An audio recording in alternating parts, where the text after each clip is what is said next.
నల్గొండ జిల్లాలో సైకో సూదిగాడు కలకలం రేపాడు. నల్గొండలోని Saint Alphonse school దగ్గర ఓ విద్యార్థినికి సూది గుచ్చాడు. 9వ తరగతికి చెందిన విద్యార్థిని స్కూల్ ముందు నిల్చుంది. అటుగా బైక్ పై వచ్చిన సైకో సూది గుచ్చి పరారయ్యాడు. ఏం జరిగిందో తెలుసుకునేలోగా సైకో అక్కడి నుంచి కనిపించకుండా పోయాడు.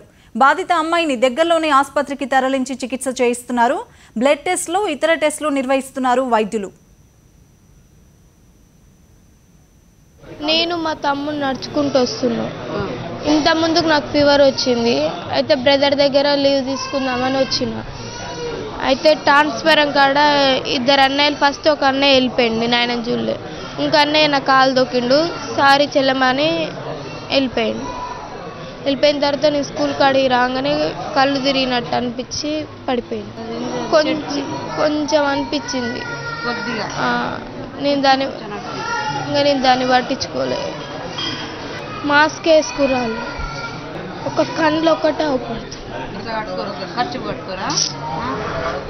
ఇక్కడ దాకా ఉంటుంది. ఒక జుట్టు కళ్ళు ఒకటే అవుపడుతుంది.